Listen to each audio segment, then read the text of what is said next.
ویدیو امروز آموزش بافت حرف ای انگلیسی هست. مخصوص اونایی که حرف اول اسمشون با الف شروع میشه. که شما میتونین مثل من به صورت جا کلیدی و یا اینکه آویز استفادهش کنید. حالا اگه اسمت با ای شروع میشه توی کامنت ها بهم بگو اسمت چیه و اینکه مرسی که با حمایت قشنگتون بهم انرژی میدین. بریم که ویدیو رو شروع کنیم.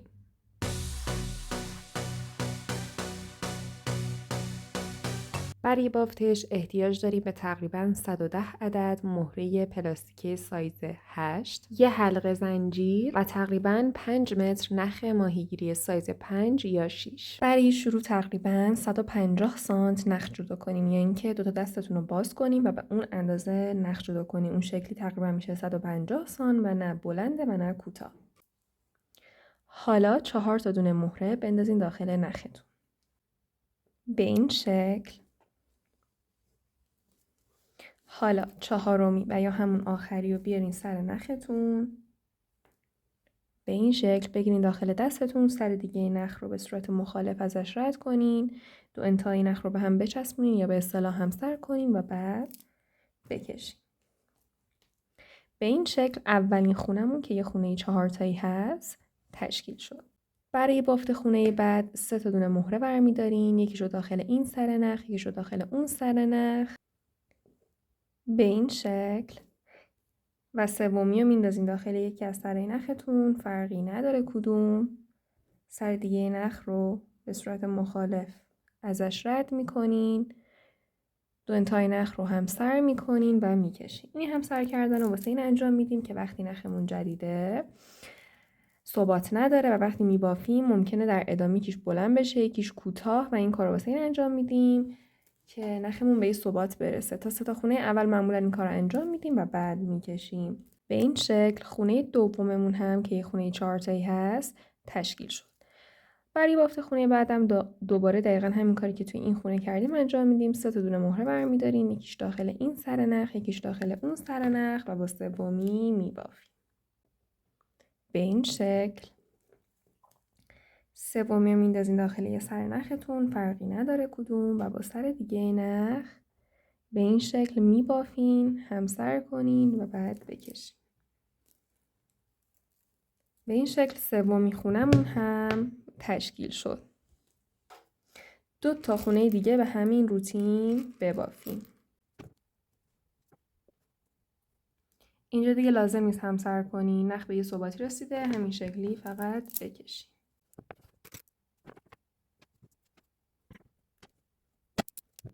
بچه به این شکل 2 تا خونه دیگه هم بافتم با همین روتین و الان 5 تا خونه با هم دیگه بافتیم.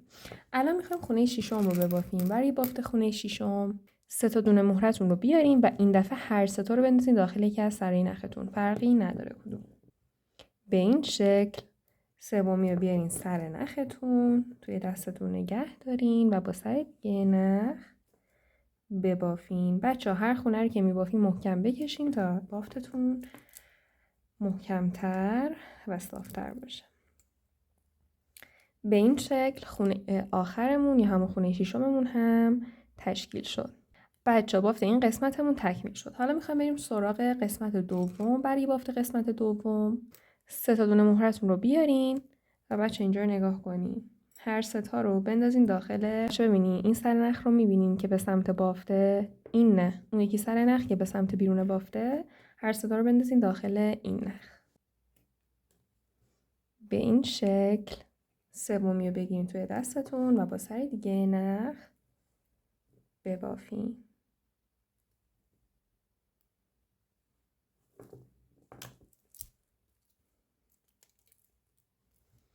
به این شکل. خب بچه حالا بذارین این بریش بر بکنم. حالا اینجا دوباره همون روتینی که اونور میبافتیم و بعد انجام بدیم. 3 تا دونه مهره بردارین، یکیشو داخل اون سر نخ، یکیشو داخل اون سر نخ و با سومی ببافین.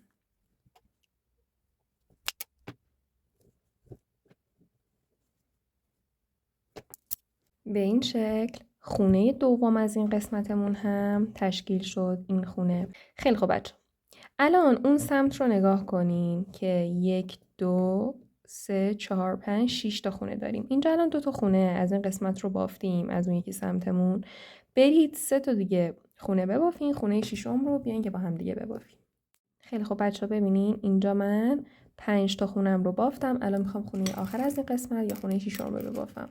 برای این کار بچه ها 3 تا دونه مهرتون رو بیارین به این شکل و هر 3 تا رو بندازین داخل این سرنختون. این سرنخ به سمت این قسمت هست، نه این سرنخ. بندازین داخل این سرنخ و با سر دیگه این نخ ببافین به این شکل و ببافین.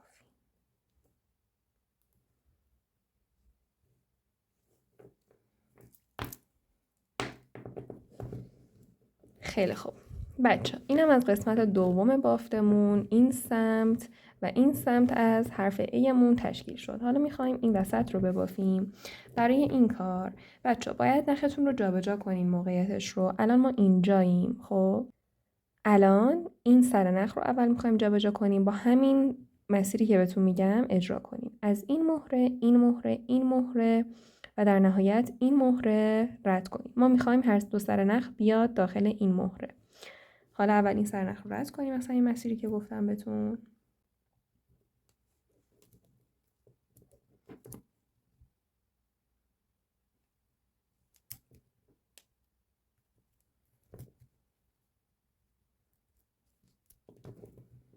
به این شکل بچه‌ها این سرنخمون رسید به این مهره مورد نظر. حالا اون یکی سرنخ رو بعد چجوری برسونیم به این مهره؟ از این مسیری که بهتون میگم. از این مهره رد کنین، این مهره، این مهره، این مهره، این مهره، این یکی مهره، این مهره و این مهره.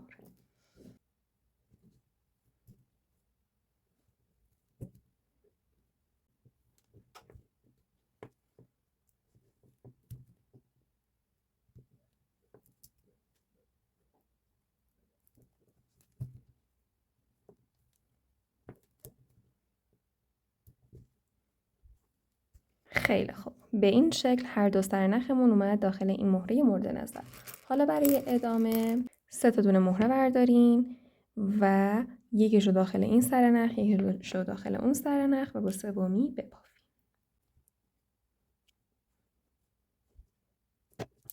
به این شکل این خونمون، اولین خونمون از این قسمت که یه خونه 4 تایی هست تشکیل شد. بچه‌ها الان میخوایم خونه آخر از این قسمت رو ببافیم به صورتی که این وصل بشه به این قسمتتون. خب و به کجا وصل شه؟ دقیقاً این مهره قرینه همین مهره‌ای که اینجا نخمون رو انتقال دادیم که میشه کدوم؟ نگاه کنین از اون پایین بشمارین 1 2 3 اینجا. حالا برای این کار اولا 2 تا دونه مهره بردارین، هر کدوم رو بندازین داخل یه سرنختون. و اینجا میخوایم این خونه 4 تاییشه، پس یه دونه دیگه مهره بعد بندازیم داخل نخمون. ولی ما نمیخوایم از یه مهره جدید استفاده کنیم. میخوام از همین مهره‌ای که اونجا بهتون گفتم استفاده کنیم. به این صورت که این نخ سمت راستتون رو از سمت راست این مهره رد کنین و بکشین و اون یکی سرنخ رو از سمت چپش وارد کنین و بکشین. محکم بکشین. به این شکل این قسمت ایمون همینجوری که میبینین تشکیل شد. الان بچه‌ها چیکار کنیم؟ الان ببینید این قسمت باز میشه. خب ما میخوایم واسه اینکه این قسمتمون الان این شکلی باز نشه و محکم شه، برای این کار باید بیاین نختون رو مهار کنین. الان هر 2 سر نختون رو برین بین کل کار، همون قسمتایی که نخ هست دوباره هر 2 سر نختون رو رد کنین و این کار رو تا اونجایی ادامه بدین که دیگه این قسمت باز نشه و کارتون هم یکم صاف و صوف میشه با این کار. وقتی هم که رد میکنین محکم با قدرت بکشید. محکم بکشید. هم این سر نخ رو رد کنین هم اون یکی سر نخ رو.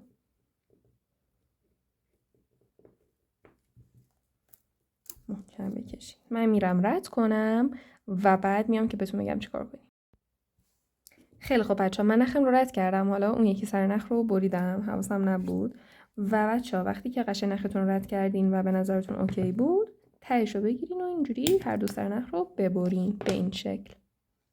حالا برید دقیقاً از اول ویدیو تا الان چیکار کردیم؟ این ای رو بافتیم. برید دقیقاً یه دونه دیگه همین شکلی ببافین و بعد بیاین. خیلی خوب، من اون یکی رو هم بافتم، به این شکل شده. حالا میخوایم این دوتا رو به هم دیگه وصل کنیم و یه ای خوشگل به دست بیاریم. خیلی خوب، الان واسه یه وصل کردن این دوتا تیکه به هم دیگه، اولا که 150 سم از نختون جدا کنین دوباره. و بچه ها ببینید ما میخوایم از این نواحی دور نگاه کنین، دور همین ایمون به این شکل به اون قسمت وصل کنیم. خب برای این کار دقیقا همین شکلی که من انجام میدم با هم انجام بدین. نختون رو بردارین و بندازین داخل این مهره. از هر جایی میتونین شروع کنین ولی چون که قراره با هم دیگه ببافیم مثل من انجام بدین. و حالا ببینید بچه ها، این نختون رو میبینید که به سمت بیرون بافته یه دونه مهره بردارین و بندازین داخلش به این شکل. حالا اون یکی تیکه ایتون رو بیارین و دقیقاً قرینه این مهره روی این ایمون رو پیدا کنین که میشه این. حالا همین سر نختون که داخلش مهره هست رو ازش رد کنین به این شکل. بذارین بهتون نشون بدم که چه اتفاقی افتاد. الان این دوتا روی هم قرار گرفتن و این هم اینجوری شده. نگاه کنین، این اون مهره هست که اضافه کردیم. خب حالا اینجا یه دونه مهره بردارین به این شکل، بندازین داخل یه سر نختون، فرقی نداره کدوم، و با سر دیگه نخ ببافین. نخ جدیده، تا 3 تا خونه اول همسر کنین حتما و بعد بکشین. همسر کنین و بکشین.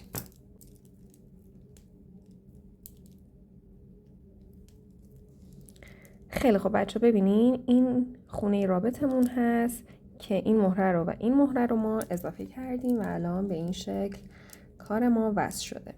الان برای ادامه کار بچه قراره از یه روتین همین شکلی هی استفاده کنیم که الان بهتون میگم. ببینید دقیقا به همین شکلی که من جلوی خودم قرار دادم کارتون رو قرار بدین که قشنگ متوجه شین. کنین این ایمونه، این پایشیم الان اینجا. خب الان اینجا بچه ها یه نخ سمت راست دارین، یه نخ سمت چپ. اینجا ما باید هر کدوم از این نخ‌ها رو از مهره‌های کناریشون رد کنیم. نخ سمت راست از مهره کناریش، نخ سمت چپ رو هم از مهره کناریش رد کنیم. نگاه کنید، این اون مهره‌ای بود که ما کارمون رو توش شروع کردیم. این میشه اینجا. میخوام بهتون موقعیت ها رو بگم به این شکل. حالا نخ سمت چپ رو هم از مهره کناریش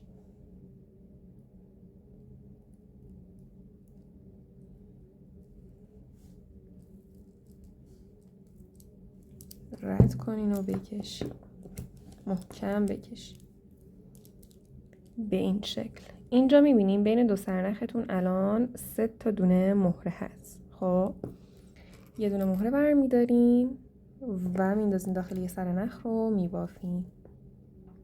این روتینمونه. حالا چند بار با هم انجام میدیم تا قشنگ متوجه شیم. همسر کنیم و بعد بکشیم. همسر کردن یادتون نره تا 3 تا خونه اول. به این شکل دومی خونه از رابطمون هم تشکیل شد. الان میرسیم به خونه سوم از رابط. نگاه کنین الان این شکلی شده کارمون. این 2 تا خونه به این شکل از این کنار به هم دیگه وصل شده. خب حالا اینجا دوباره یه نخ سمت راست داریم، یه نخ سمت چپ که هر کدوم رو از این مهره‌های کناریش که میشه همچین موقعیتی از روی کار رد کنیم. دقیقا همین شکلی که من جلوی خودم قرار دادم. ببینیم پایه های A به سمت بالا اینجاست و من دارم به این شکل میبافم. همین شکل جلوی خودتون قرار بدین و دقیقا هر کاری که من میکنم رو انجام بدین تا قلقش دستتون بیاد.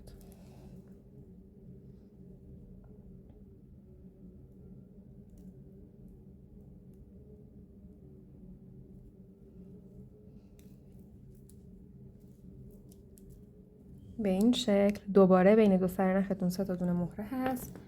با یه دونه مهره بافت این خونه 4 تایی رو تکمیل میکنیم.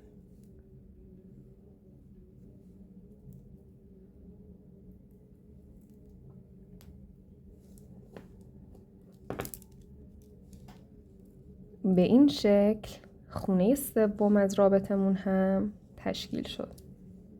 نکنین توی این موقعیت هستیم الان. از اینجا، اینجا و اینجا الان به هم دیگه وصل شدیم هر دو طرف. خب میریم سراغ خونه بعد. خونه بعد رو هم دقیقا همین روتین، نخ سمت راست رو از مهره کناریش که میشه همچین موقعیتی و نخ سمت چپ رو هم از مهره کناریش که میشه همچین موقعیتی از اون یکی A رد میکنیم.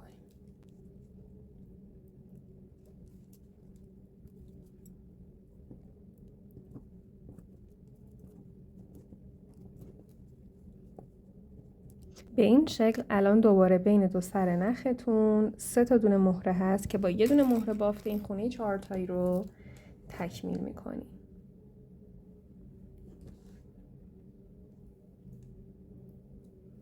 دیگه لازم نیست هم سر کنین، همین شکلی بکشین.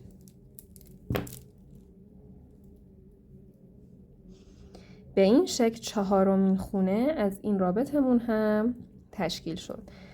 خونه‌های بعد رو هم دقیقاً بچه‌ها به همین منوال، نخ سمت راست از مهره کناریش، نخ سمت چپ از مهره کناریش رد میشه. الان ببینین نخ سمت راست از مهره کناریش میشه این موقعیت از این ایمون و نخ سمت چپ هم از این مهره کناریش که میشه این موقعیت روی این ای. دقیقاً ببینین نخ سمت راستتون رو از مهره کنارش رد کردین، هر مهره‌ای که بود دقیقاً میشه همون مهره توی اون یکی A واسه نخ سمت چپ. از 2 تا مهره قرینه هی رد میکنیم که به این شکله و با یه دونه مهره میبافیم. همین روال رو هی تکرار میکنیم. دیگه مطمئنم که متوجه شدیم، چیز عجیبی نیست. ما بافت‌های خیلی سختی رو با هم انجام دادیم، این که واسه ما دیگه چی آب خوردنه. به این شکل اینم از خونه 5 از رابط. الان میرسیم به خونه 6 که از خونه‌های کناری رد میکنیم، میشه این مهره و این مهره از هر ایمون.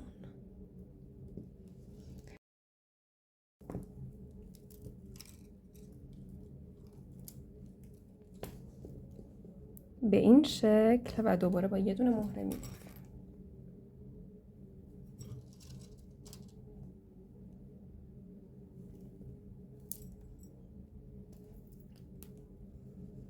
به این صورت الان تا ببینید بچه ها، از اینجا ما گفتیم کل این دور رو میخوایم به هم دیگه وصل کنیم 2 تا ایو. الان این تیکه رو با هم دیگه بافتیم. خب اینجا هم دوباره نخ سمت راست از مهره کناریش، نخ سمت چپ هم از مهره کناریش رد میشه و با یه دونه مهره بافت میشه. همین شکلی ادامه بدین بچه ها، ببافیم بیاین بالا. به این قسمت از بالای A که رسیدین منم میام که با هم دیگه اینجا رو انجام بدیم. اینجا رو با هم دیگه بعد انجام بدیم. خیلی خب بچه ها ببینین ما از اینجا شروع کردیم، این تیکه رو با هم دیگه جلوی دوربین بافتیم. من اینجا رو ادامه دادم. الان این قسمت رسیدم به این خونه، این خونه آخر از این قسمت اینجا. خب اینجا میخوایم چیکار کنیم؟ اینجا بچه ها این آویزتون رو بیارین خب و بندازین داخل نختون، یکی از سرای نختون، فرقی نداره کدوم، و با سر دیگه نخ مهره بندازین داخلش رو ببافین.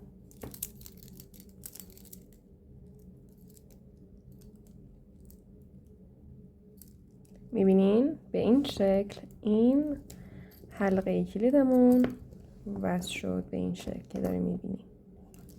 الان توی ادامه باید چیکار کنین؟ همین شکلی هی همون روتین رو اجرا کنین. الان اینجا دوباره نگاه کنین، نخ سمت راست از مهره کناریش، این نخ سمت چپ رو ببینین از این حلقه این رد کنین، آویزتون مال کلید، و بعد برین داخل نخ مهره سمت چپ که این شکلی محکم‌تر بشه جای این حلقه، و بعد بکشین. ببینید به این شکل. و حالا با یه دونه مهره ببافین.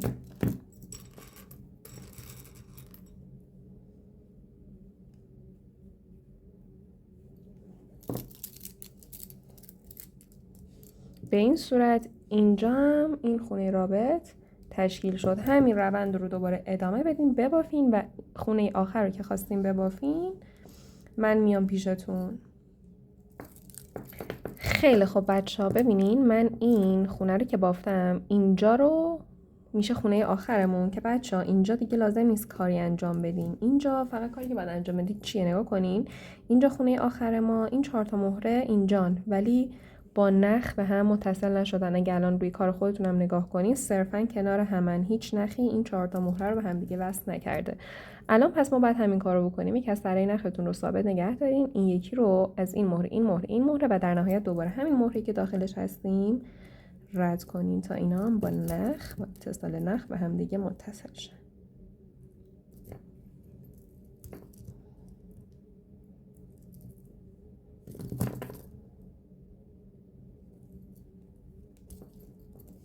به این شکل. حالا اینجا دیگه کار ما به اتمام رسیده، فقط باید برین این 2 سر نخ رو بین کل کار رد کنین تا قشنگ کارتون محکم بشه و به اتمام برسه.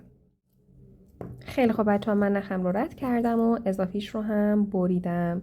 اینم از این آموزش. بچه ها اگه از این آموزش لذت بردین حتما ویدیو رو لایک کنین، کامنت بذارین و اینجوری بهم انرژی بدین تا منم با انرژی بیشتری ویدیو بیشتری واسهتون بذارم. راستی اگه از این مدل آموزش لذت بردین حتما بهم بگید که این سری رو ادامه بدین و حروف دیگه هم بهتون آموزش بدم. و اگه از این آموزش لذت بردین احتمالاً از این 2 تا ویدیو هم که اینجا میاد خیلی قراره لذت ببرین. راستی اگه بافتیش حتما عکسای خوشگلش رو واسم بفرست به کنار هم دیگه ذوق کنین. مرسی که تا آخر تماشا کردین. تا ویدیو بعدی، خدا نگهدار.